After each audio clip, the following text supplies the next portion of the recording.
काम किया है, इसके साथ देश के जवानों को जोड़ने का काम किया है। क्योंकि जवान और किसान दो ही है जो बारिश, धूप, ठंड इसकी चिंता करे बगैर धरती माता के साथ रहते हैं। किसान जो है वो देश के अंदर अपनी खेत की मिट्टी में रहकर देश का पेट भरने का काम करता है, देश की समृद्धि के लिए पुरुषार्थ करता है।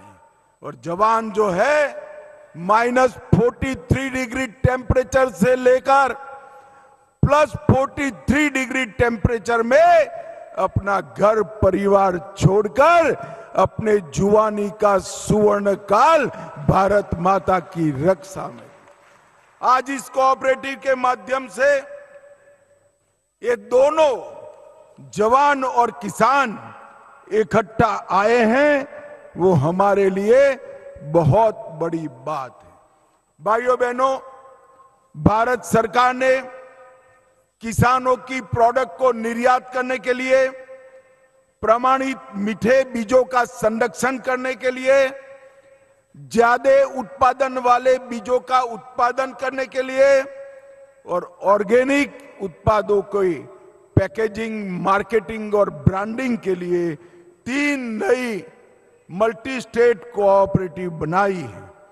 और मैं विश्वास दिलाता हूं कि अमूल, क्रिप्को, इफ्को की पेटेंट पर ये तीनों कोऑपरेटिव 10 साल के बाद इस देश के किसानों के लिए बड़ी महत्वपूर्ण बनने वाली है। भाइयों बहनों, हम सारे पैक्स का कंप्यूटराइजेशन कर रहे हैं।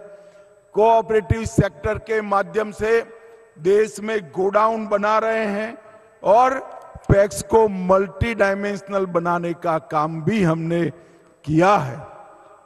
जहां तक महाराष्ट्र का सवाल है, सहकारी चीनी मिलों में 15,000 करोड़ का इनकम टैक्स का झगड़ा चलता था, उसको हमने समाप्त किया और नए 46,000 करोड़ के टैक्स को कम करने का काम भारतीय जनता पार्टी की नरेंद्र मोदी सरकार ने, और एनसीडीसी के माध्यम से देश भर के कई चीनी मिलों को, कोऑपरेटिव चीनी मिलों को 10,000 करोड़ का ऋण भी दिया है।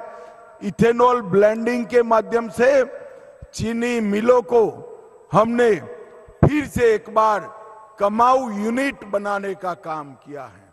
मैं आज इस मंच पर आया हूं तब पवार साहब को जरूर पूछना चाहता हूं, पवार साहब, आप 10 साल तक देश के कृषि मंत्री रहे, उस वक्त ये सहकारिता मंत्रालय आपके अंतर्गत आता था।